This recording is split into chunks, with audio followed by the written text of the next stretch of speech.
ஆச்சி மசாலா. எந்த சமையலும் ருசி தேடும் ரகசியம். 20 ரூபாய்.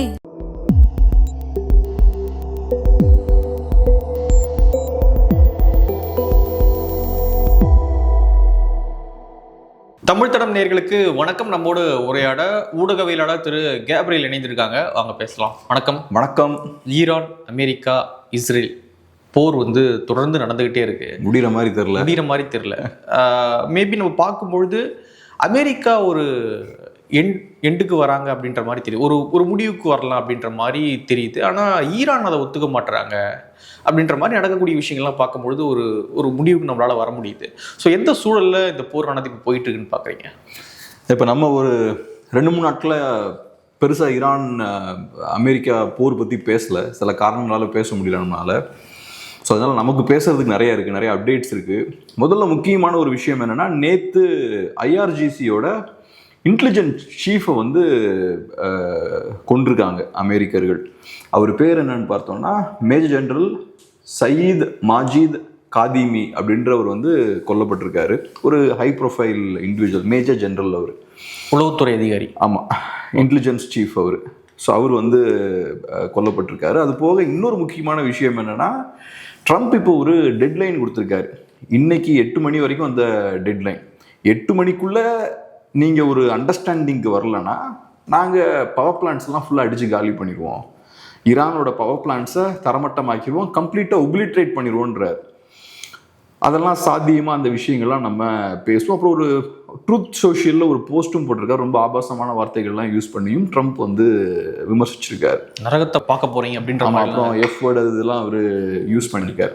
அப்புறம் அமெரிக்கர்களோட F-15E ஃபைட்டர் ஜெட்டை அவங்க வீழ்த்துறாங்க, சுட்டு வீழ்த்துறாங்க இரானியன்ஸ். அதுவும் பார்த்தோன்னா பெரிய ஒரு நியூஸ் ஆகுது. ஃபஸ்ட்டு எடுத்தோடனையும் ஒரு பைலட்டை ரெஸ்கியூ பண்ணிடுறாங்க. அதுக்கப்புறம் ஏறக்குறைய ஒரு 36 ஹவர்ஸ் கழித்து இன்னொரு பைலட்டையும் ரெஸ்கியூ பண்ணுறாங்க. ஸோ அதுவும் ஈரான் தரப்புலேருந்து பெரிய ஒரு வெற்றியாக பார்க்கப்படுது. ஏன்னா இதான் ஃபஸ்ட் டைமாக ஒரு ஃபைட்டர் ஜெட்டை சுட்டு வீழ்த்துறாங்க. இதுக்கு முன்னாடி வேறு ஃபைட்டர் ஜெட்ஸ்லாம் நாங்கள் சுட்டு வீழ்த்தணும்லாம் கிளைம் பண்ணியிருக்காங்க ஈரான். ஆனால் அது உண்மை இல்லை. பட் இப்போ ஃபஸ்ட் டைம் அவங்க ஒரு ஃபைட்டர் ஜெட்டையும் வீழ்த்துறாங்க. முதல்ல அங்கேருந்தே ஆரம்பிக்கலாம்னு நினைக்கிறேன். ஏன்னா நம்ம இதுக்கு முன்னாடி பேசின வீடியோஸ்லாம் அவங்க சொன்ன விஷயம் என்னென்னா, ஈரானுக்கிட்ட இப்போ பெரிய டிஃபென்ஸ் சிஸ்டம்லாம் இல்லை, ஈரான் டிஃபென்ஸ் சிஸ்டமை கம்ப்ளீட்டாக சேதப்படுத்திட்டாங்க. ஸோ அதனால் அமெரிக்கர்கள் கம்ஃபர்டபுளாக உள்ளே போயிட்டு வெளியே வர முடியும் அப்படின்ற விஷயங்கள்லாம் நம்ம பேசியிருந்தோம். இப்போ அமெரிக்கர்களோட விமானம் ஒன்று சுட்டு வீழ்த்திருக்காங்க இல்லையா, அது பார்த்தோம்னா ஸ்டெல்த் ஏர்கிராஃப்ட் கிடையாது. இப்போ F-35லாம் ஸ்டெல்த் ஏர்கிராஃப்ட். F-15ன்றது பார்த்தா நல்லா வேகமாக போகும், ஹைட் கம்மியாகவும் அது நல்லா பறக்க முடியும். ஆனால் அது ஸ்டெல்த் ஏர்கிராஃப்ட் கிடையாது. ஸ்டெல்த் ஏர்கிராஃப்ட்னா ரேடாரால் அதை ட்ராக் பண்ண முடியாது. ஸோ இது ஸ்டெல்த் ஏர்கிராஃப்ட் கிடையாது, ரேடார் இதை ட்ராக் பண்ணலாம். முதல்ல அந்த ஒரு விஷயம். ரெண்டாவது, ஈரான் பொறுத்தளவில் இந்த பேவர்ன்லாம் டிஃபென்ஸ் சிஸ்டம் இருக்குல்ல, S-300 இந்த மாதிரி டிஃபென்ஸ் சிஸ்டம்லாம் இருக்கு இல்லையா, அந்த மாதிரி டிஃபென்ஸ் சிஸ்டமை யூஸ் பண்ணி இந்த விமானத்தை வீழ்த்தல. இப்போ ஹேண்ட்ஹெல்ட் டிஃபென்ஸ் சிஸ்டம்லாம் இருக்குது. ஷோல்டரில் அந்த டிஃபென்ஸ் சிஸ்டமை வச்சு மிசைல்ஸை லான்ச் பண்ணக்கூடிய டிஃபென்ஸ் சிஸ்டம்லாம் இருக்குது. ஸோ இப்போ இரானியன்ஸ் யூஸ் பண்ண டிஃபென்ஸ் சிஸ்டம் பேர் என்னென்னு பார்த்தோம்னா handheld shoulder launch heat seeking missile. So அதை யூஸ் பண்ணி அவங்க அட்டாக் பண்ணுறாங்க. பொதுவாக இந்த ஹைட் கம்மியாக பறக்கக்கூடிய விமானங்களை இதை யூஸ் பண்ணி அட்டாக் பண்ண முடியும். இப்போ இதில் இருக்கக்கூடிய சிக்கல் என்னென்னு பார்த்தோம்னா, இந்த மாதிரியான ஹேண்ட்ஹெல்ட் டிஃபென்ஸ் சிஸ்டம்லாம் இருக்கு இல்லையா, இதை அமெரிக்கர்களால் ட்ராக் பண்ண முடியாது ரேடார்ஸை யூஸ் பண்ணி. இப்போ பேவர் டிஃபென்ஸ் சிஸ்டம்லாம் இருக்குன்னு வச்சுப்போம், S-300லாம் இருக்குன்னு வச்சுப்போம், அதை ரேடாரை யூஸ் பண்ணி நீங்கள் ட்ராக் பண்ணலாம். விமானங்கள் போகுதுன்னா அவங்களுக்கு ட்ராக் பண்ண முடியும் இந்த டிஃபென்ஸ் சிஸ்டம்லாம். இப்போ அந்த டிஃபென்ஸ் சிஸ்டமை மறைவான இடத்துல வச்சிருந்தாலும் இந்த ரேடார் சிஸ்டம்லாம் யூஸ் பண்ணி அவங்க ட்ராக் பண்ணிடுவாங்க. பட் இந்த மாதிரி சின்ன லெவல் டிஃபென்ஸ் சிஸ்டம்லாம் இருக்கு இல்லையா, இதை அவங்களால ட்ராக் பண்ண முடியாது. அதுவும் குறிப்பாக இப்போ நான் சொன்ன அந்த F-15Eன்றது லோ ஆல்டிடியூட்ல பறக்கக்கூடிய விமானம். அப்போ இந்த மாதிரியான டிஃபென்ஸ் சிஸ்டம் யூஸ் பண்ணி அவங்க ஈஸியாக அட்டாக் பண்ண முடியும். ஸோ அந்த விஷயம் தான் இங்கே நடந்திருக்கு. ஸோ இப்போ அமெரிக்கர்களுமே ஸ்டெல்த் ஏர்கிராஃப்டை யூஸ் பண்ணாமல் F-15E யூஸ் பண்ணுறாங்கன்னா அவங்களும் கான்ஃபிடென்ட்டாக தான் இருந்திருக்காங்க. டிஃபென்ஸ் சிஸ்டம் இல்லைன்ற அந்த கான்ஃபிடென்ஸ் இருக்கிறதால தான் அவங்க ஸ்டெல்த் ஏர்கிராஃப்டை யூஸ் பண்ணாமல் இந்த மாதிரியான விமானங்களை யூஸ் பண்ணுறாங்க. ஆனால் இது நான் சொன்ன மாதிரி ஹேண்ட்ஹெல்டாக ஷோல்டரில் வச்சு ஃபயர் பண்ணுவாங்க. அதுவும் இந்த மாதிரி லோ ஆல்டிடியூட்ல போகும்போது ஈஸியாக அவங்களால அட்டாக் பண்ண முடியும். அப்புறம் இன்னொரு முக்கியமான விஷயமான, இது ஒன்றும் பெரிய சாதனை கிடையாது. அமெரிக்கர்கள் இதுவரைக்கும் 10,000க்கும் மேற்பட்ட சார்ட்டீஸை கண்டக்ட் பண்ணியிருக்காங்க. சார்ட்டீஸ்னா என்ன? இப்போ ஒரு விமானம் போய் அட்டாக் பண்ணிட்டு வருது இல்லை, அதை ஒரு சார்ட்டின்னு சொல்லுவாங்க. ஸோ 10,000க்கும் மேற்பட்ட சார்ட்டீஸை அவங்க கம்ப்ளீட் பண்ணியிருக்காங்க. 10,000க்கும் மேற்பட்ட சார்ட்டீஸை முடிச்சதுக்கப்புறம் ஒரு விமானம் வந்து விழுந்திருக்கு. ஸோ அப்போ ஸ்ட்ரைக் ரேட்டுன்னு பார்த்தா ரொம்ப ரொம்ப ரொம்ப கம்மியாக தான் இருக்கு. இவ்வளவு சார்ட்டீஸ் நடத்தினதுக்கு அப்புறமும் அவங்களால ஒரு விமானம் தான் அவங்க இழந்திருக்காங்க. இப்போ சொல்லுவாங்க, இப்போ ஆப்கான்லாம் ஒரு விமானம் கூட இழக்கலையேன்னு. ஆப்கானில் சூழல் வேற. ஆப்கான் கிட்ட இந்த மாதிரியான பெரிய பலிஸ்டிக் மிசைல்ஸ்லாம் கிடையாது, டிஃபென்ஸ் சிஸ்டமும் கிடையாது. ஈரான் ஆப்கானோட டெவலப்டான கண்ட்ரி. ஸோ அதனால ஆப்கான் போர்லாம் எடுத்துக்கிட்டோம்னா அமெரிக்கர்களுக்கு ஒரு ஃபைட்டர் ஜெட் கூட அவங்க இழக்கல. ஆனால் ஈராக்ல இழப்பு ஏற்பட்டிருக்கு. 1-2 ஃபைட்டர் ஜெட்ஸ் பார்த்தோம்னா ஈராக்ல சுட்டு வீழ்த்தப்பட்டது. ஸோ அதனால ஒரு 10,000க்கும் மேற்பட்ட சார்ட்டீஸ் போகும்போது சில நேரங்களில் இந்த மாதிரியான விஷயங்கள் நடக்கும். ஸோ கரெக்டாக அந்த ஃபைட்டர் ஜெட் லோ ஆங்கிளில் போகும்போது அந்த ஆள் அங்கே இருந்திருக்கணும், இல்லையா, அந்த இடத்துல இருக்கணும் கரெக்டாக. 10,000க்கும் மேற்பட்ட சார்ட்டீஸ் போகும்போது ஒருத்தர் கரெக்டாக இருந்திருக்காரு, அவர் இந்த இதை லான்ச் பண்ணியிருக்காரு, அது கரெக்டாக போய் அடிச்சிருக்காரு. ஆனால் ஈரானை பொறுத்தளவு அது பெரிய ஒரு வெற்றி தான். அப்புறம் இன்னொரு முக்கியமான விஷயம் என்னன்னா, இப்போ நீங்கள் வந்து ரொம்ப பயஸ்டாக இருக்கீங்க, நீங்கள் வந்து அமெரிக்கா ஜெயிக்கிற மாதிரி காட்டிட்டு இருக்கீங்க. இப்போ வந்து அமெரிக்கா ஜெயிச்சதுலாம் நான் சொல்லலை.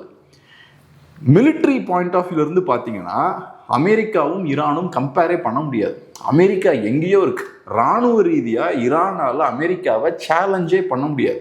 இன்னைக்கு யூடியூப்ல உட்காந்துட்டு எதையாவது பேசிட்டு இருக்காங்கன்றதுக்காக ராணுவ ரீதியாக ஈரான் அமெரிக்கா பயங்கரமா டஃப் ஃபைட் கொடுக்குதுன்னா யாரும் தயவு செய்து உங்களை ஏமாத்திக்காதீங்க. ஆனால் ஒரு மாசத்துக்கு மேலே இந்த போரானது நடந்துகிட்டு இருக்கு. இஸ்ரேல் ஒரு வலிமையான ராணுவத்தை வச்சிருக்காங்கன்னு தெரியும், அமெரிக்கா தெரியும். ஆனால் ஈரான் இவ்வளோ நாள் தாக்கு பிடிக்கிறாங்கல்ல ஒரு விஷயத்த, இந்த சண்டை இவ்வளோ நாள் தாக்கு பிடிச்சி கொண்டு போக முடியுதுல்ல. அப்போது ஈரானை நம்ம குறைச்சி கொஞ்சம் மதிப்பிடுறோமோ அப்படின்ற ஒரு பார்வையும் இருக்குல்ல. நான் அதுக்கு வரேன். இப்போ நான் சொல்கிறது நான் கிளியரான வார்த்தை யூஸ் பண்ணுறேன். இராணுவ ரீதியாக ஈரான் பயங்கரமாக அமெரிக்காவையும் இஸ்ரேலையும் அட்டாக் பண்ணிட்டு இருக்குன்னு நினச்சிங்கன்னா நீங்கள் தவறாக கனெக்ட் பண்ணிட்டீங்க. நான் சொல்கிறேன், கிளியரான சொல்கிற வார்த்தை என்ன, இராணுவ ரீதியாக.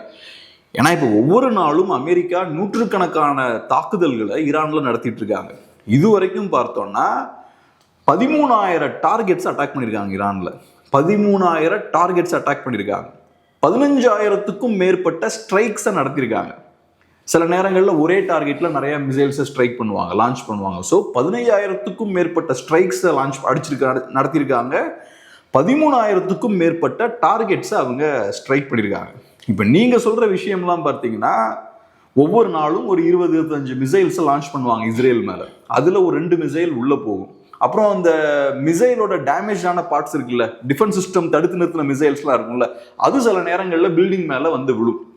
இதனால ஏற்படக்கூடிய பாதிப்புகளை வச்சுக்கிட்டு ஈரானுக்கு ஏற்பட்ட பாதிப்பும் இஸ்ரேலுக்கு ஏற்பட்ட பாதிப்பும் ஒண்ணுதான் நினைக்கிறதோ, இல்லைன்னா இஸ்ரேலுக்கு ஈரானை விட அதிகமான பாதிப்பு ஏற்பட்டிருக்குன்னு நினைக்கிறதோ, அது கம்பேரிசனே கிடையாது. நான் சொன்ன மாதிரி 15,000க்கும் மேற்பட்ட ஸ்ட்ரைக்ஸ். அங்கே டிஃபென்ஸ் சிஸ்டம்லாம் நீங்க ஒன்றும் கிடையாது. அடிக்கிற ஸ்ட்ரைக் ஒவ்வொன்றும் டம்னு போய் விழும், இருக்கிற இடத்துல ப்ரிசைஸா விழும். இப்போ ஈரானோட லீடர்ஷிப்பை ஃபுல்லாக காலி பண்ணிட்டாங்க. அமெரிக்காவோட லீடர்ஷிப் ஒன்றும் ஆகலையே, அவங்க அமெரிக்காவில் சேஃபாக தானே இருக்காங்க. அமெரிக்காவில் எத்தனை பாம்பு விழுந்தது? இஸ்ரேல்லையும் பார்த்தீங்கன்னா 10 மிசைல்ஸ் லான்ச் பண்ணாங்கன்னா 1 உள்ள போகும், 1 இல்லைன்னா அதுக்கும் கம்மியாக தான் போகும். ஏறக்குறைய 10% அவங்களுக்கு சக்ஸஸ், 90% சக்ஸஸ் ரேட் இருக்கு. ஒரு 10% பார்த்தோம்னா ஃபெயிலியர் ரேட் இருக்கு. ஸோ அதனால மிலிட்ரி ரீதியாக பார்க்கும்போது மிடில் ஈஸ்ட்ல இருக்கக்கூடிய நாடுகளும் சரி இஸ்ரேலும் சரி ஏதோ பயங்கரமா அங்கே குண்டு மலை பொழிந்துட்டு இருக்கு, அவங்கலாம் திணறிட்டு இருக்காங்க. நீங்க யூடியூப்ல உட்காந்து கண்டமேனிக்கு பேசிட்டு இருக்காங்க. அது உண்மை கிடையாது. தயவு செய்து அதை புரிஞ்சுக்கோங்க. ஈரான் ஏகப்பட்ட அட்டாக்ஸை டெய்லி வாங்கிட்டு இருக்காங்க. அது ஏன்னு தெரியல, எப்படி இந்த நியூஸ்லாம் ஸ்ப்ரெட் ஆகுன்னு தெரியல. பட் ஏதோ ஒன்று ஈரான் அப்படி அடிச்சது, ஈரான் இப்படி அடிச்சதுன்னு பேசிட்டு இருக்காங்க. பட் இப்போ டாமஹாக் மிசைல்ஸ் 800 மிசைல் லான்ச் பண்ணியிருக்காங்க. 800 இல்லை, அதுக்கு மேலே 800 மிசைல்ஸுமே டார்கெட்ஸ் போய் அடிச்சிருக்கு. நீங்க ஏதோ 100 மிசைல் அனுப்பி அதுல 10 மிசைல் உள்ள போய் அந்த டேமேஜ் பார்ட்ஸ் உள்ள போற கதை கிடையாது. 800 மிசைல்ஸும் ஈரானுக்குள்ள போய் விழுந்திருக்கு. அப்போ இது சாதாரண ஒரு விஷயம் கிடையாது. இப்போ அடுத்த கேள்வி நீங்க கேட்டீங்க, ஆனா ஈரான் இன்னும் சரண்டர் ஆகலையே, அது அவங்களால முடியல. அப்கோர்ஸ் அதுதான் அவங்களோட தோல்வி, அமெரிக்காவோட தோல்வி. ராணுவ ரீதியா ஈரானால அமெரிக்காவை ஒன்றும் பண்ண முடியலனாலும் அமெரிக்காவால ஈரானை வலிக்கு கொண்டு வர முடியல. ஸ்ட்ரைட் ஆஃப் ஹோர்மூஸை இன்னும் ஓப்பன் பண்ண முடியல. ஈரானுக்கும் தெரியும் ராணுவ ரீதியாக நம்ம அமெரிக்காவை தோக்கடிக்கவே முடியாதுன்னு ஈரானுக்கு தெரியும்.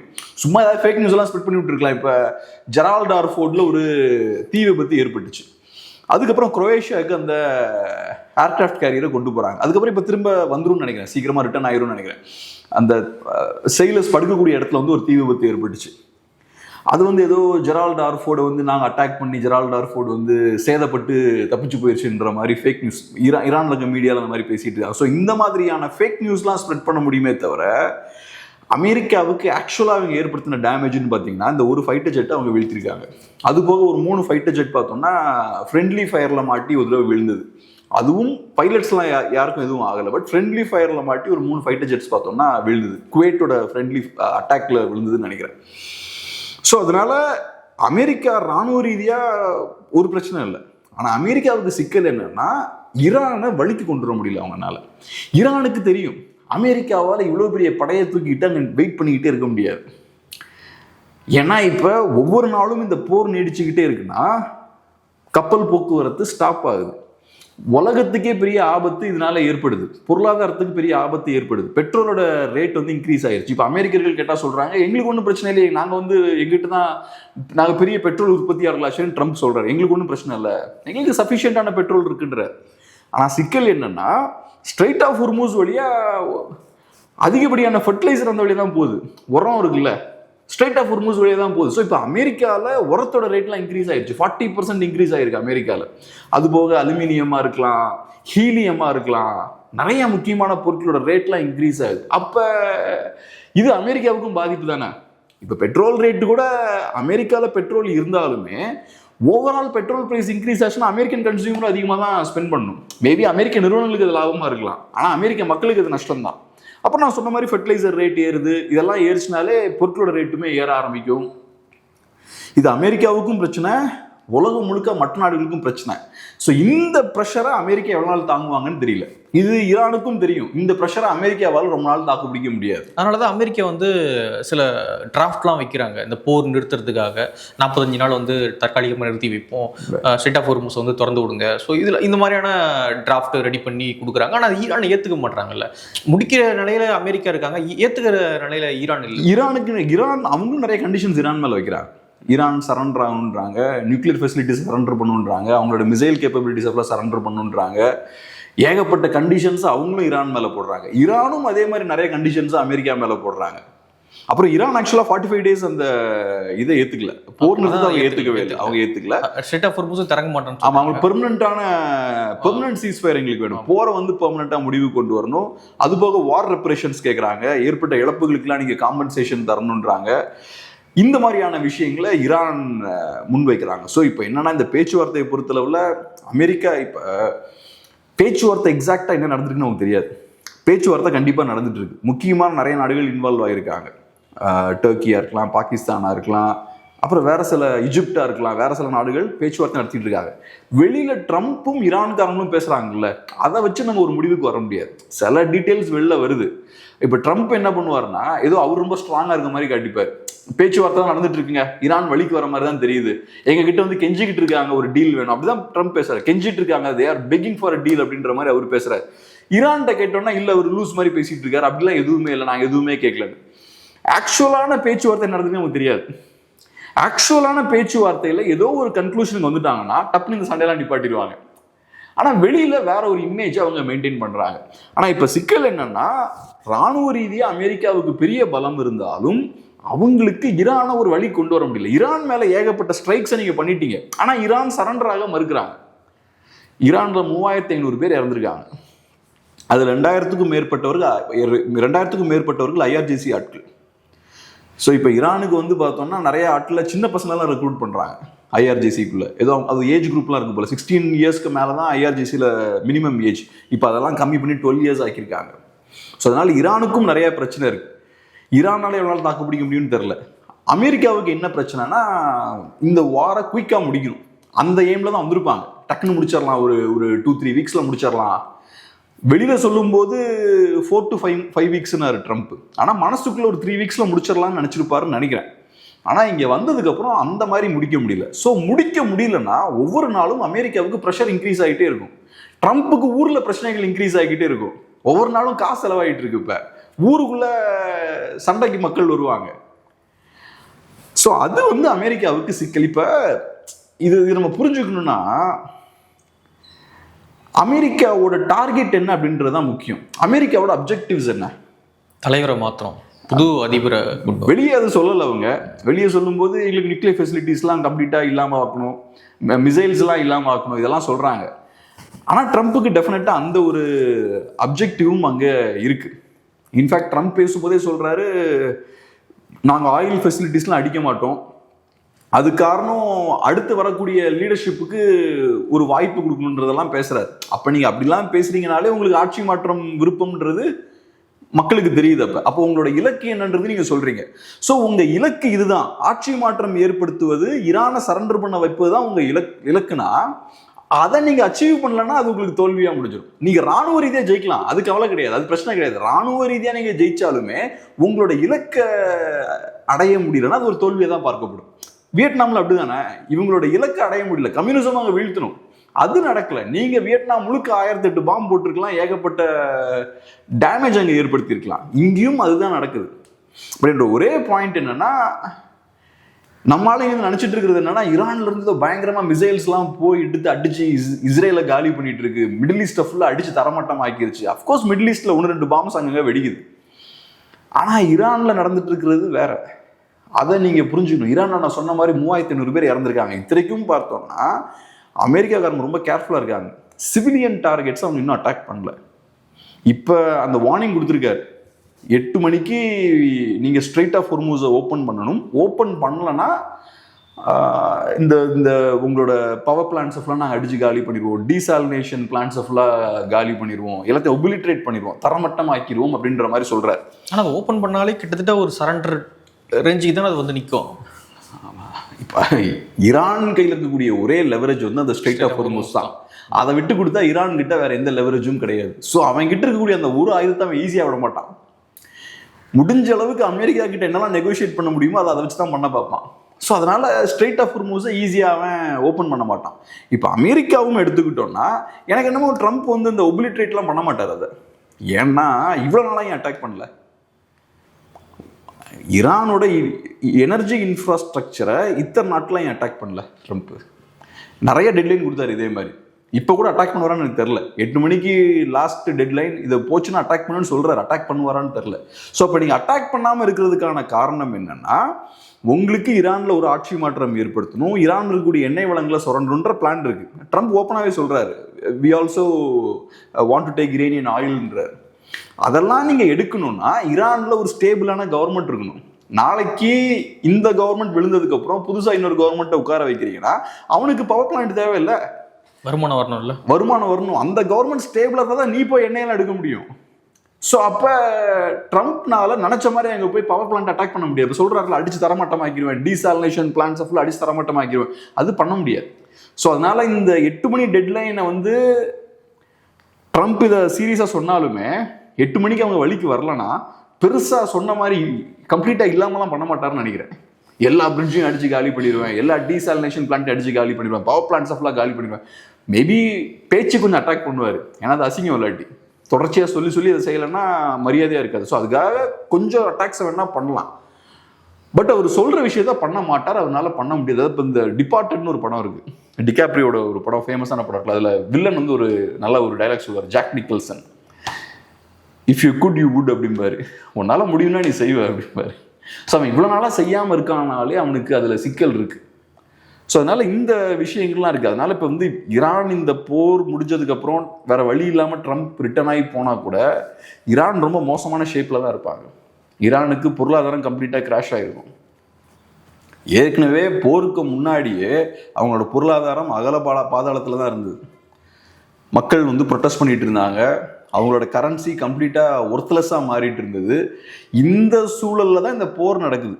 ஸோ 12 டே வாருக்கு ஈரான் செலவழிச்சதை விட இந்த போருக்கு இன்னும் அதிகமாக செலவழிச்சிருக்காங்க. அஃப்கோர்ஸ் சைனா ரஷ்யாலாம் சப்போர்ட் பண்ணுவாங்க, அதெல்லாம் வேற. ஆனால் இன்னும் அதிகப்படியான பணத்தை செலவழிச்சிருப்பாங்க. இப்போ இந்த போர் முடிஞ்சதுக்கப்புறம் ஈரான் வந்து திருப்பி அவங்க நாட்டை ரீபில்ட் பண்ணணும், எங்கேருந்து அதெல்லாம் பண்ணுவாங்கன்றது இருக்குது. ஸோ அதனால் அமெரிக்காவால் முழுமையாக அவங்களோட அப்ஜெக்டிவ்ஸ் எல்லாம் பூர்த்தி பண்ண முடியலன்றது ஒன்று, அவங்க என்ன எதிர்பார்த்தாங்களோ அது எல்லாத்தையும் செய்ய முடியலன்றது ஒன்று. ஆனால் அதுக்குன்னு ஈரான் ஏதோ ரொம்ப ஸ்ட்ராங்காக இருக்காங்கன்னு நினச்சிக்க முடியாது. இதுக்கப்புறம் மேபி இன்னும் சில மாதங்கள் கழிச்சு ஈரான் கொலாப்ஸ் ஆகிறதுக்கும் வாய்ப்பு இருக்குது. இப்போ இவ்வளோ நாள் அவங்க ஒரு மாதம் தாண்டி போர் நடத்திட்டு இருக்காங்க ஈரான். முன்னாடி நீங்கள் சொன்ன மாதிரியே அவங்களுக்கு பெரிய பொருளாதார வலிமையெல்லாம் கிடையாது, ரொம்ப ரொம்ப கீழே போயிட்டு இருந்தாங்க பொருளாதாரத்தில். அப்படி இருக்கும்பொழுது இவ்வளோ பெரிய போரை அவங்க தாக்கு பிடிச்சி ஒரு மாதத்துக்கு மேலே நடத்திக்கிட்டு இருக்காங்க. எப்படி நடத்த முடியுது? எந்த வருமானமும் இல்லை, ரொம்ப பாதாளத்தில் பொருளாதாரம் இருக்கும்பொழுது எப்படி இவ்வளோ நாள் அமெரிக்காவை எதிர்த்து போர் நடத்த முடியுது? இப்போ ஈரானாக இருக்கட்டும், ரஷ்யாவாக இருக்கட்டும், நார்த் கொரியாவாக இருக்கட்டும், இவங்கெல்லாம் பார்த்தீங்கன்னா அந்த நாட்டையே போருக்கு தான் அவங்க தயார் பண்ணிக்கிட்டு இருக்காங்க. இப்போ அமெரிக்காவோ மற்ற ஐரோப்பிய நாடுகளோ வெறுமனே போர் புரியணும் அப்படின்றது அவங்க ஏம் கிடையாது. போரை மட்டுமே ஃபோக்கஸ் பண்ணி இந்த எக்கானமியை அவங்க ஆர்கனைஸ் பண்ணல. இப்போ உதாரணத்துக்கு செகண்ட் வேர்ல்ட் வார் நடக்கும்போது அந்த மாதிரி பண்ணாங்க. போர் தான் நம்மளோட ஃபர்ஸ்ட் ப்ரையாரிட்டி, எல்லாத்தையுமே அதுக்கேற்ற மாதிரி டிசைன் பண்ணாங்க. இப்போ அப்படி கிடையாது. அவங்க போருக்கு ஒன்றும் பெருசாக செலவழிக்கல. ஐரோப்பிய நாடுகள்லாம் இன்னைக்கும் 2% அவங்களோட ஜிடிபியில் டிஃபென்ஸுக்கு ஸ்பெண்ட் பண்ண ரெடியாக இல்லை. நேட்டோவில் இருக்கக்கூடிய பாதி நாடுகள் தான் 2% ஸ்பெண்ட் பண்ணுறாங்க. அதுவும் ட்ரம்ப் இவ்வளோ அழுத்தம் போட்டதுக்கு அப்புறம் தான் 2% ஸ்பெண்ட் பண்ணுறான். ரஷ்யாவோ கொரியாவோ இவங்க யார் ஈரானோ அப்படி கிடையாது. ஸோ அவங்க எல்லாமே பார்த்தீங்கன்னா ஒரு போர் பதட்டம் எப்பவுமே இருந்துட்டு தான் இருக்கு. ஸோ அதனால ஒன்று போரை ஃபோக்கஸ் பண்ணி அவங்க எல்லா விஷயத்தையும் பண்ணுறாங்க. ரெண்டாவது சர்வாதிகார நாடுகள். அங்கே இப்போ ட்ரம்ப்புக்கு வந்து சிக்கல் என்னன்னா, போரில் ஒரு ஜெயிக்கலன்னு வச்சுக்கோங்க, பெரிய ஒரு இழப்பு ஏற்படுதுன்னு வச்சுக்கோங்க, ட்ரம்ப்பை தூக்கி வெளில போட்டுருவாங்க. ஈரானுக்கு அந்த சிக்கல்லாம் கிடையாது. ஈரான் ஒரு சர்வாதிகார நாடு. சர்வாதிகார நாடுகளுக்கு வேற மாதிரி சிக்கல் வரும். ஒரு 30-40 இயர்ஸ் ஸ்மூத்தா போகும். அப்புறம் திடீர்னு ஒரு நாள் கடாஃபிக்கு நடந்தது, பெரிய பெரிய சர்வாதிகாரங்கள் நடக்கும்ல, டக்குன்னு கொலாப்ஸ் ஆவாங்களா, அந்த மாதிரி ஏதாவது கொலாப்ஸ் ஆகும். ஆனா இப்போதைக்கு பார்த்தோம்னா ஈரானுக்கு மக்களோட ஒப்பீனியன் என்ன, மக்கள் கருத்து நமக்கு எதிராக திரும்புது, எனக்கு ஓட்டு போட மாட்டான், அந்த பிரச்சனை எல்லாம் கிடையாது. ப்ரெஷர் கிடையாது, அந்த ப்ரெஷர் அவனுக்கு கிடையாது. ஸோ அதனால அவனால ரன் பண்ண முடியும். பட் ஈரானோட எக்கானமி கம்ப்ளீட்டா கொலாப்ஸ் ஆச்சுன்னா அந்த சர்வாதிகாரமும் கொலாப்ஸ் ஆயிரும். அவனுக்கு இந்த பொருளாதாரத்தை ரன் பண்ற கெப்பாசிட்டி வேணும்ல, அது இல்லைன்னா கொலாப்ஸ் ஆயிரும். அமெரிக்கா என்ன கணக்கு பண்ணாங்கன்னா, ரைட் கொஞ்சம் கொஞ்சமா ஈரானை வீக் பண்ணிக்கிட்டே இருக்கிறது தான். இப்போ நிறைய பேர் சொல்றது என்னன்னா, அமெரிக்காவுக்கு என்ன பண்ணணும்னே தெரியல, ஒரு திட்டமே இல்லாமல் அங்கே போயிட்டாங்க அப்படின்லாம் சொல்றாங்க. அப்படிலாம் கிடையாது. என்ன பண்ணணுன்றத லாஸ்ட் 40 இயர்ஸாக அவங்க பிளான் பண்ணிக்கிட்டே இருந்திருப்பாங்க. இப்போ இந்த ஸ்ட்ரெயிட் ஆஃப் ஹொர்மூஸ் இருக்குல்ல, அதை க்ளோஸ் பண்ணிட்டாங்க ஈரான். இதுக்கு அங்கே இருக்கிற எல்லா நாடுகளுமே ரெடியாக இருப்பாங்க. ஒரு உதாரணம் சொல்கிறேன். இப்போ சவுதி அரேபியா எடுத்துக்கிட்டிங்கன்னா ஈஸ்ட் வெஸ்ட் பைப் லைன் இருக்கு. ஸ்ட்ரெயிட் ஆஃப் ஹொர்மூஸை க்ளோஸ் பண்ணால் என்ன பண்ணுன்றதுக்கு ஒரு பெரிய பைப் லைன், 1200 கிலோமீட்டர்ஸ்க்கு ஒரு பைப் லைனை பில்ட் பண்ணி வச்சிருக்கான். ஈஸ்ட் சைட்ல இருந்து வெஸ்ட் சைடுக்கு ரெட் சீல ஆயிலை டைவர்ட் பண்றதுக்கு. எதுக்கு இதை கட்டி வச்சிருக்கான் அவனுக்கு தெரியுது, ஏதோ ஒரு டைம்ல ஸ்ட்ரெயிட் ஆஃப் ஹொர்மூஸை மூடிடுவாங்க. அதே மாதிரி பார்த்தீங்கன்னா யூஏஇல Abu Dhabi crude oil pipeline ஒரு பைப் லைன் இருக்கு. அதுவும் பார்த்தா ஸ்ட்ரெயிட் ஆஃப் ஹொர்மூஸை பைபாஸ் பண்றதுக்கு அந்த பைப் லைனும் இருக்கு. எதுக்கு இந்த பைப் லைனை யூஏஇ பில்ட் பண்ணி வச்சிருக்கான் அவனுக்கு தெரியும். ஸ்ட்ரெயிட் ஆஃப் ஹொர்மூஸ் ஒரு சோக் பாயிண்ட். சோக் பாயிண்ட்னா என்ன? சோக்னா என்ன? திணற வைக்கிறதுல. இப்போ என் கழுத்தை பிடிச்ச அவனுக்குனா என்ன ஆகும்? சோக் பண்ணுவேனால. ஸோ அப்போ ஸ்ட்ரெயிட் ஆஃப் ஹொர்மூஸ் அந்த மாதிரி தான். இப்போ என் தலைக்கும் உடம்புக்குமான கனெக்ஷன் கழுத்து. ஸ்ட்ரெயிட் ஆஃப் ஹொர்மூஸ் அப்படி தான். ஒரு சின்ன ஒரு பாட்டில் நெக், ஒரு சோக் பாயிண்ட் பிடிச்ச ஒரு நெருக்கம் இருக்குங்கன்னா உலகமே மாட்டிக்கும், மூச்சு திணறிடும். ஸோ இந்த சிக்கல் இருக்குன்னு யூஏக்கு தெரியும். ஸோ அதனால யூஏ என்ன பண்ணுறான், ஒரு பைப் லைனை பில்ட் பண்ணி வைக்கிறான். அதே மாதிரி தான் ஈராக்கும். ஈராக் பொறுத்தளவில் இன்னொரு பைப் லைன், அந்த பைப் லைன் பொறுத்த ஏதோ சீல ஒரு ஆரம்பிக்கும். டர்க்கியில் இருக்கக்கூடிய ஒரு போர்ட்டு, ஈராக்ல இருந்து அங்க டர்க்கில இருக்கக்கூடிய ஒரு போர்ட் வரைக்கும் அந்த பைப் லைன் போகுது. இதை எதுக்கு அங்க கட்டி வச்சிருக்கான்? ஸ்ட்ரெயிட் ஆஃப் ஹொர்மூஸ ஒரு காலத்துல மூடுவாங்க. ஆமா, ஏதோ மூடுறதுக்கு வாய்ப்பு இருக்கு. அப்ப நம்ம ரெடியா இருக்கணுன்றதுக்கா. ஈரானும் அதுக்கு ரெடியா இருக்கான். ஈரான்ல பாத்தீங்கன்னா ஈரானோட நார்த் சைட்ல இருந்து சவுத் வரைக்கும் போறதுக்கு ஒரு பைப் லைன் இருக்கு. ஸ்ட்ரெயிட் ஆஃப் ஹொர்மூஸை கிராஸ் பண்ணி போறதுக்கு, பைபாஸ் பண்ணி போறதுக்கு. அந்த பைப் லைன் பேர் வந்து கோரே ஜாஸ்க் பைப் லைன். அது அப்ப ஈரானுக்கும் தெரியுது இந்த பைப் லைன் நம்ம தான் மூடணும் அவசியம் இல்லை, மற்றவங்க கூட மூடலாம். இல்லை நம்ம மூடினாலுமே அங்கே ஒரு பிரச்சனை வருதுன்னா அதை பைபாஸ் பண்ணி போகிறதுக்கான கெப்பாசிட்டி நமக்கு இருக்கணும். நமக்கு அந்த பிரச்சனை பாதிச்சிடக்கூடாது. ஆமாம், அப்போ எல்லாருமே அதுக்கு ரெடியாக இருக்காங்க. ஸோ அப்போ இது இன்னைக்கு நேற்று பிரச்சனை கிடையாது, பயங்கரமாக வர்த்தகம் நடந்துட்டு இருக்கு. ஸ்ட்ரெயிட் ஆஃப் ஹொர்மூஸ்ன்ற ஒரு சோக் பாயிண்ட் இருக்கு, அது வழியாக தான் ஏகப்பட்ட வர்த்தகம் நடந்துட்டு இருக்கு. அப்போ என்னைக்கு வேணாலும் இந்த சோக் பாயிண்டை பிடிச்சி யாராவது நெருக்க வாய்ப்பு இருக்கு. நெருக்கும் போது நம்ம மாட்டிக்க கூடாது அப்படின்றதுக்காக தான் இதெல்லாம் பண்ணிட்டு இருக்காங்க. அப்போ அமெரிக்காவும் இதுக்கெல்லாம் பிளான் பண்ணிட்டு தான் இருந்திருப்பான். என்னைக்கு அங்கே இஸ்லாமிக் கவர்மெண்ட் பவருக்கு வந்தானோ அன்னையிலேருந்து அவனை வெளியேற்றுவதற்கு தேவையான எல்லா விஷயத்தையும் அமெரிக்கா ஸ்லோவாக பண்ணிக்கிட்டே தான் இருப்பான். ஃபர்ஸ்ட் பொருளாதார ரீதியாக அழுத்தம் போட்டாங்க. அதுக்கப்புறம் கொஞ்சம் கொஞ்சமாக இந்த ஈரானுக்கு சப்போர்ட்டாக இருக்கக்கூடிய இந்த அமைப்புகள் இருக்கு பாருங்க, அதை ஃபுல்லாக காலி பண்ணாங்க. ஹமாஸாக இருக்கலாம், ஹவுட்டீஸை ரொம்ப பலவீனப்படுத்திட்டாங்க. முன்னாடிலாம் ஹவுட்டி ஸ்ட்ராங்காக இருந்தாங்க, இன்னைக்கு ஹவுட்டீஸ்லாம் ரொம்ப ரொம்ப ரொம்ப பலவீனப்படுத்தியாச்சு. ஹிஸ்புல்லாவை இப்போ உள்ள போய் பயங்கரமாக ஹிஸ்புல்லாவை நெருக்கிட்டு இருக்காங்க. அது போக சிரியாவில் அசாத் ஆட்சியை கொலாப்ஸ் பண்ணிட்டாங்க. அவங்க ரஷ்யா கூடயும் ஈரானோடையும் ரொம்ப க்ளோஸாக இருந்த ஒரு கவர்மெண்ட் அசாதோட கவர்மெண்ட். இப்போ ரஷ்யாவுக்கு போயிட்டார். ஸோ சிரியாலையும் அந்த கவர்மெண்ட்டை வீழ்த்திட்டாங்க. ஸோ ஈரான்ற ஒரு நாடு இருக்கு, சுற்றி ப்ராக்சிஸ்லாம் இருக்கு பாருங்க, அதெல்லாம் ஒவ்வொன்றா காலி பண்ணிட்டு தான் ஈரான்கிட்ட வந்திருக்காங்க. ஈரானுக்கு வந்ததுக்கு அப்புறம் 12 Day வார் நடக்குது. 12 Day வார் நடந்து ஈரானை பலவீனப்படுத்தினதுக்கு அப்புறம் பொருளாதாரம்லாம் வீழுது. வெயிட் பண்ணி பார்த்துட்டு இருக்காங்க ஓரமாக உட்காந்து. அதுக்கப்புறம் வந்து அட்டாக் பண்ண வரான். ஸோ அவங்களுக்கு எக்ஸாக்டாக என்ன பண்ணணும், ஈரான்கிட்ட இருந்து நம்ம என்ன எடுக்கணுன்ற ஒரு பிளான் இருக்கு அவங்ககிட்ட. ஆனால் அவனுக்கு ஈரானை சரண்டர் ஆக வைக்க முடியல. ஸோ பிளான்லாம் இல்லாமல் அமெரிக்கா அங்கே போகிறதுக்கு வாய்ப்பே கிடையாது. ஏன்னா இப்போ ஒவ்வொரு நாளும் $1 பில்லியன் ஸ்பெண்ட் பண்ணுறாங்க. அங்கே ஒரு புதுசாக 10,000 சோல்ஜர்ஸை இறக்கியிருக்காங்க. ஏற்கனவே 50,000 சோல்ஜர்ஸ் இருக்காங்க. இது போக 2 ஏர்கிராஃப்ட் கேரியர் இருக்குது, இன்னொரு ஏர்கிராஃப்ட் கேரியரும் வந்துட்டு இருக்குன்றாங்க. ஸோ இவ்வளவு பெரிய ஒரு படையை அங்கே அசம்பிள் பண்ணுறாங்கன்னா பிளான் இல்லாமல் அதெல்லாம் பண்ண மாட்டான். ஏதோ கிளியர் கட்டான அப்ஜெக்டிவ் இருக்குது. இப்போ வெனிசுவேலாவில் கிளியர் கட் பிளான் இருக்குல்ல, ஆயில நாங்கள் என் கண்ட்ரோல் கீழே கொண்டு வரணும். அதே மாதிரி தான் ஈரான்லேயும் அவனுக்கு கிளியர் கட் பிளான் இருக்கும். எக்ஸாக்டாக என்னென்ன நடத்தணுன்ற பிளான் இருக்கும். ஆனால் அதை செஞ்சு முடிக்க முடியல, ஈரானை சரண்டர் பண்ண வைக்க முடியலன்றது செகண்ட். அதுதான் முக்கியம். பட் அது நடக்கல. ஸோ இப்போ அதுக்கான வேலைகளை பார்த்துட்டு இருக்காங்க. இன்னும் ஈரான் சரண்டரே ஆக மாட்டாங்கன்னு சொல்லிட முடியாது. இன்னும் கொஞ்சம் காலம் எடுக்குன்றீங்க. மேபி எடுக்கலாம், மேபி சரண்டர் ஆகாமல் போகலாம். வியட்நாம் சரண்டர் ஆகலையே,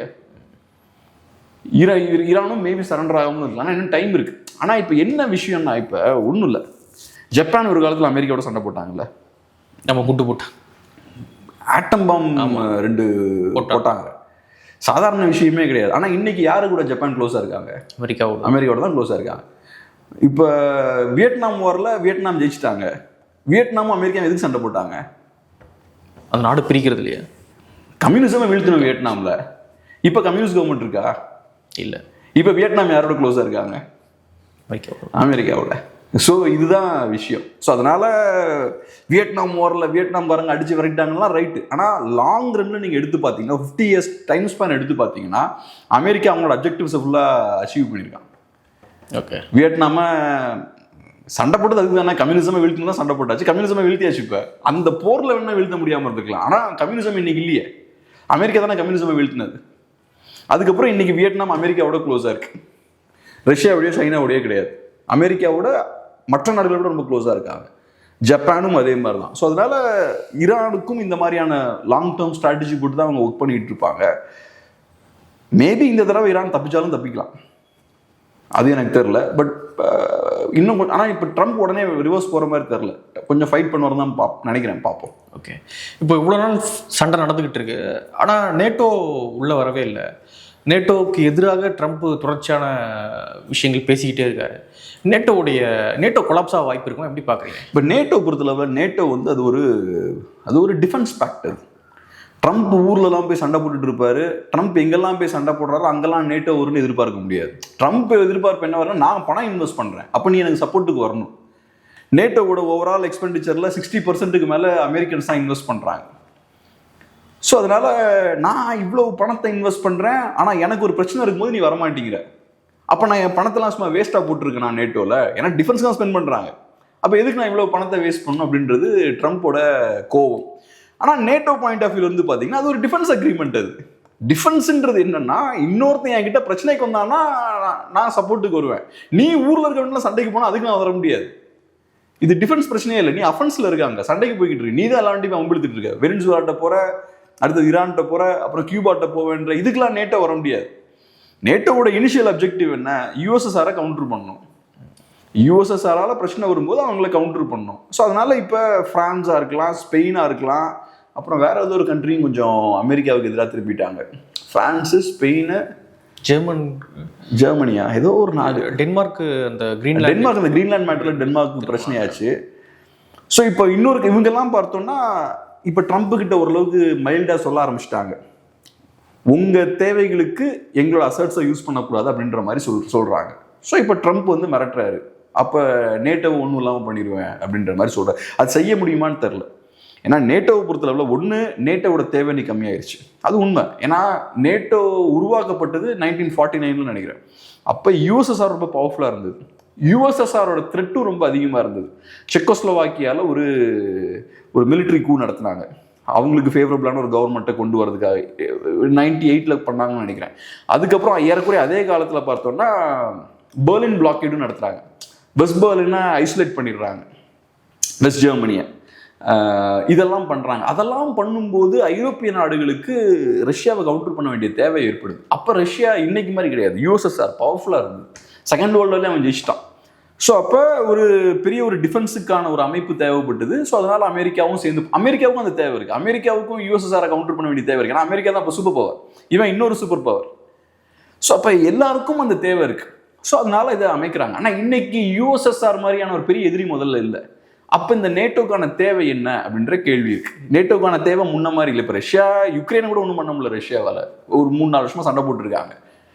அப்போ இப்படிப்பட்ட ரஷ்யாவை பார்த்து பயந்து ஒரு நேட்டோ மாதிரியான ஒரு பெரிய யானைக்கு தீனி போடணுமா அப்படின்ற கேள்வி இருக்கு. ரெண்டாவது, அமெரிக்காவுக்கு கோவம் என்னன்னா நேட்டோ ஸ்பெண்ட் பண்ணவும் மாட்டேங்கிறாங்க ஐரோப்பிய நாடுகள். நான் சொன்ன மாதிரி இப்போதான் கொஞ்சம் நாடுகள் 2% ஸ்பெண்ட் பண்ண ஆரம்பிச்சிருக்காங்க. இன்னமும் பெரிய அளவில் அமெரிக்கா தான் இன்வெஸ்ட் பண்ணிட்டு இருக்காங்க. ஸோ அதுவும் பார்த்தோம்னா ட்ரம்ப்புக்கு சிக்கல். ஆனால் ட்ரம்ப் நினைக்கிற மாதிரி ஈஸியாக வெளில வந்துட முடியாது. ஏன்னா வெளியே வந்தால் இப்போ ஐரோப்பிய நாடுகளில் ஏறக்குறைய 100 மிலிட்ரி பேஸ், ஏர் பேஸ்லாம் இருக்குது. அமெரிக்கன் ஏர்பேஸ், நேவல் பேஸ்லாம் அங்கே இருக்குது ஐரோப்பிய நாடுகளில். அப்போ அதெல்லாம் யார் கண்ட்ரோலுக்கு போக அடுத்தது? Maybe America bilateral treaty sign பண்ணலாம், நேட்டோவை கலைச்சு விட்டுக்கிட்டு உங்களுக்கு தேவையான நாடுகளோட அக்ரிமெண்ட் போட்டுக்கலாம். உதாரணத்துக்கு போலண்ட் வந்து அமெரிக்காவோட க்ளோஸாக இருக்க விருப்பப்படுறாங்க. ஏன்னா போலண்டுக்கு ரஷ்யா த்ரெட் இருக்கு, அதனால அவன் அமெரிக்கன் ட்ரூப்ஸ் அங்கே இருக்கிறத விரும்புகிறான். அப்போ போலண்ட் என்ன பண்ணுவான்னா அமெரிக்காவோட ஒரு பைலாட்ரல் அக்ரிமெண்ட் சைன் பண்ணிப்பான், நீ வேணா பிடிச்ச மாதிரி வந்துக்கணும். ஆனால் இது எல்லா நாடுகளையும் உங்களுக்கு பண்ண முடியுமா? இப்போ நேட்டோ இருக்கிறனால உங்களுக்கு எல்லா இடத்துலையும் உங்களுக்கு பேஸ் இருக்கு, நேவல் பேஸ் இருக்கு. அப்போ பவரை ப்ரொஜெக்ட் பண்ணலாம், எல்லா சைட்லையும் அதிகாரத்தை நீங்கள் காட்டலாம். நேட்டோ இல்லைன்னா நிறைய இடங்கள்ல இந்த நேவல் பேஸ்லாம் அந்த நாடு கண்ட்ரோலுக்கு போயிடும். ஒன் சப்போர்ட் எனக்கு தேவை, நான் தூக்கிட்டு போயிடுவான். ஓகே, மீதி ஆட்களோட நீங்கள் பைலாட்ரல் அக்ரிமெண்ட்லாம் சைன் பண்ண வேண்டியிருக்கும். அப்போ அமெரிக்கன் பவரும் சுருங்கிடும். அதனால அதை அமெரிக்கா விரும்புமான்னு தெரில. ஸோ இந்த காரணத்துக்கு தான் அமெரிக்கா விட்டு வச்சிருக்காங்க ஒரு நாளாக. நான் சொன்ன மாதிரி 1990லேயே யுஎஸ்எஸ்ஆர் த்ரெட் இல்லாமல் ஆயிடுச்சு, யுஎஸ்ஆர் கொலாப்ஸ் ஆகிட்டான். ஆனால் இன்னைக்கு வரைக்கும் நேட்டோக்கு அவன் தீனி போட்டிருக்கான்னா இந்த ஒரு தேவை இருக்குது அவனுக்கு. எல்லாரும் என் கூட இருக்காங்க, நாங்கள்லாம் ஒரே டீமாக இருக்கோம், ஸோ பெரிய நாடுகள் எங்கள் பக்கத்தில் தான் இருக்காங்கன்னு அந்த பவரை ப்ரொஜெக்ட் பண்ணுறாங்க அவங்க. அது இருக்காது. நிறைய விஷயங்களை மட்டும் பகிர்ந்துக்கிட்டீங்க. நன்றி.